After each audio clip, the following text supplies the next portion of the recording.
Good morning students, welcome once again. बच्चों, आज हम कक्षा 5 की हिंदी व्याकरण पुस्तक वनिशा का पाठ 12 क्रिया का अध्ययन करेंगे।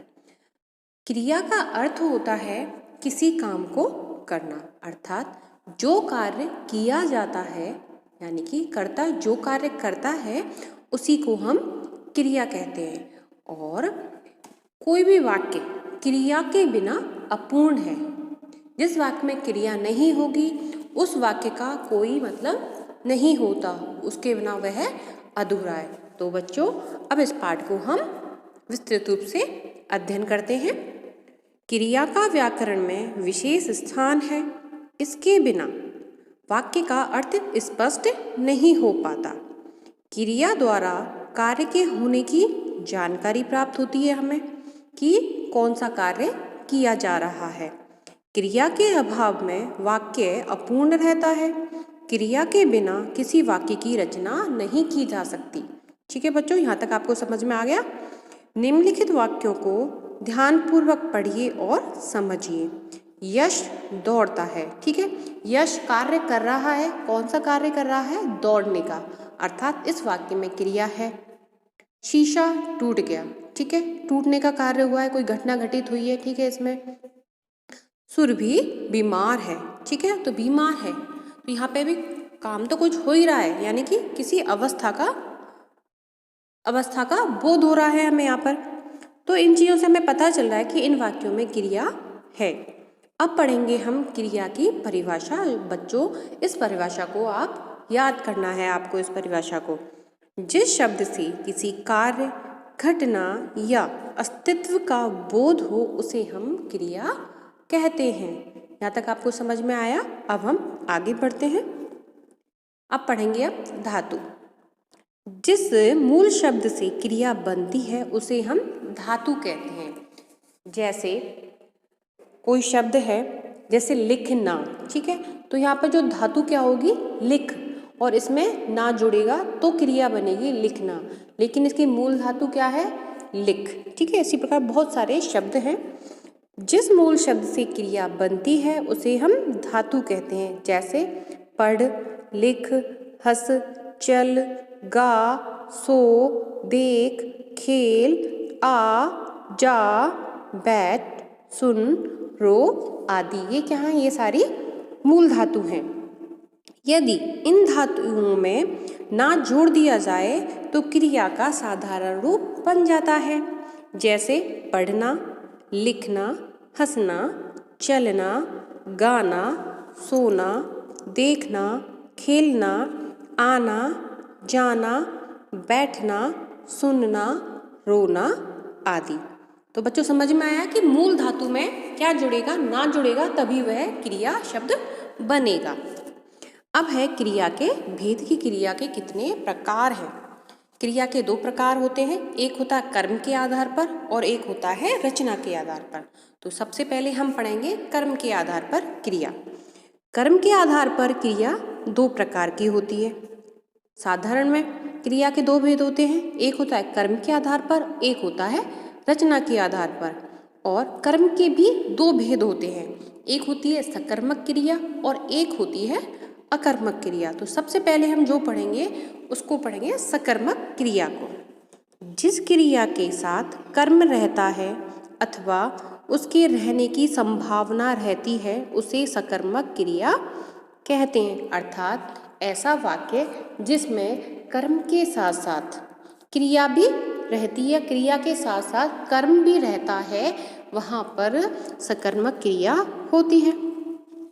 सकर्मक क्रिया करने वाला कर्ता ही होता है, परंतु उसके कार्य का फल किस पर पड़ता है? कर्म पर पड़ता है। अब जैसे उदाहरण दे रखे हैं इसमें, गीता फूल तोड़ती है। कर्ता कौन है यहाँ पर? गीता है। क्रिया क्या हो रही है? तोड़ने की। अब जिस चीज को, क्रिया तो हो गई यहाँ पे तोड़ना, लेकिन किसको तोड़ रही है? फूल को। तो फूल क्या हो गया यहाँ पर? कर्म हो गया। ठीक है, समझ में आया? यहाँ तोड़ना क्रिया का फल, फूल कर्म पर पड़ रहा है। वह दूध पीता है। और यदि हमें सकर्मक क्रिया निकालनी है तो हम क्वेश्चन मार्क लगा के इसका प्रश्न पूछ कर भी इसका कर्म हम निकाल सकते हैं। कैसे?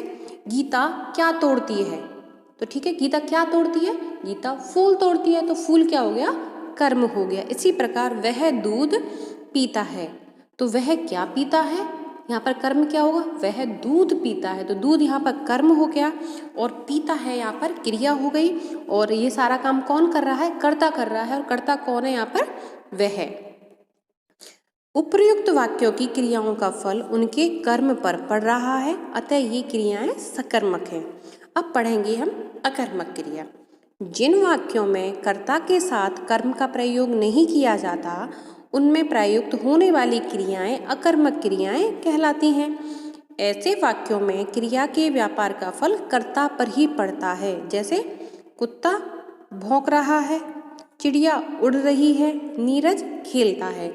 ठीक है, अब हम ये देख रहे हैं कि कुत्ता कैसे भौंकता है, हमें इसका कोई नहीं पता, इसलिए यहाँ पर कर्म नहीं है। चिड़िया कहाँ उड़ रही हैं, पता नहीं कहाँ उड़ रही हैं। ठीक है, नीरज खेलता है, वो कहाँ खेल रहा है? घर में खेल रहा है, बाहर खेल रहा है, हमें कोई पता नहीं, इसलिए यहाँ पर कर्म नहीं है, तो यहाँ पर अकर्मक क्रिया है। यहाँ भौंकना, उड़ना और खेलना क्रियाओं का फल उनके कर्ताओं पर पड़ रहा है, इसलिए ये अकर्मक क्रियाएं हैं। अब पढ़ेंगे हम दूसरा रचना के आधार पर। इससे पहले पढ़ा हमने कर्म के आधार पर, अब पढ़ेंगे हम रचना के आधार पर। रचना के आधार पर क्रिया के 5 भेद होते हैं। पहला है सामान्य क्रिया, जहाँ केवल एक ही क्रिया का प्रयोग किया जाए वह सामान्य क्रिया कहलाती है। जैसे अध्यापक पढ़ा रहे हैं, माली ने फूल तोड़ा, शारदा हंसी। ठीक है, तो एक ही काम हो रहा है कि अध्यापक पढ़ा रहे हैं, पढ़ने का कार्य हो रहा है, माली ने फूल तोड़ा, ठीक है, शारदा हंसी। यहाँ पढ़ा, तोड़ा, हंसी एक एक क्रिया के पद हैं। अब आता है दूसरा संयुक्त क्रिया।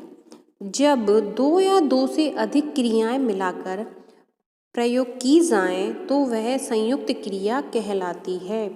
मैं गाना सुनना चाहता हूँ, 2 कार्य, सुनना और चाहना।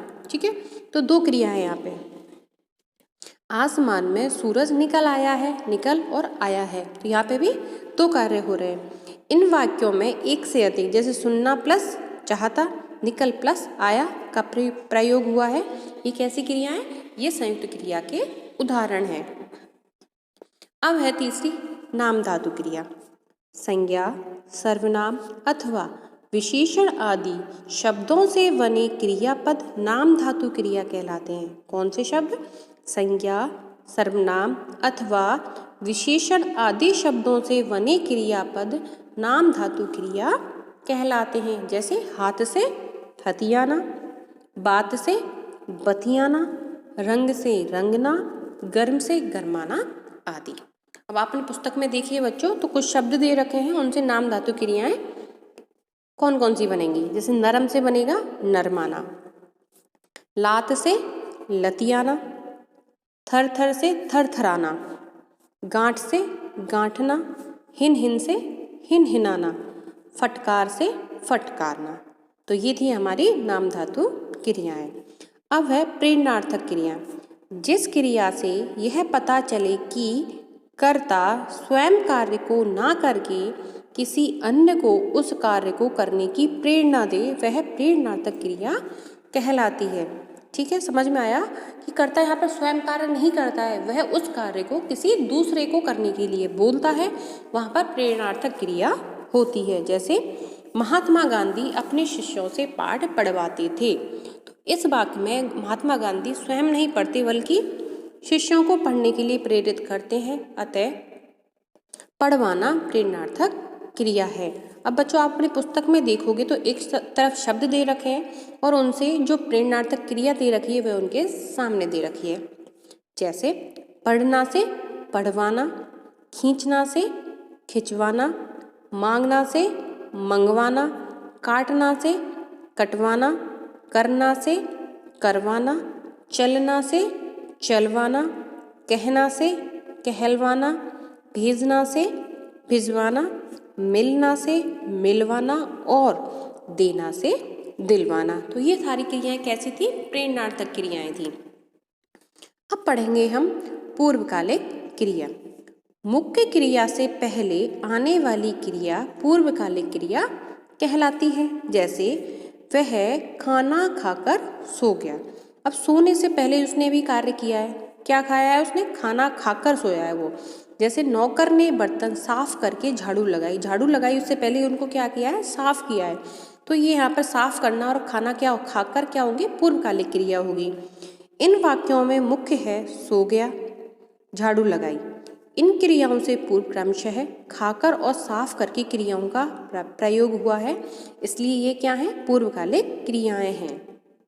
तो बच्चों, जो क्रिया का जो अध्याय था वह यहीं समाप्त होता है। अब हम इस पाठ में हमने क्या पढ़ा उनको दोहरा लेते हैं। सबसे पहले परिभाषा दे रखी है। जिस शब्द से किसी कार्य, घटना अथवा अस्तित्व का बोध हो उसे हम क्रिया कहते हैं। बच्चों, इस परिभाषा को याद करना है। क्रियाओं का वर्गीकरण दो आधार पर किया जाता है, कर्म के आधार पर और रचना के आधार पर।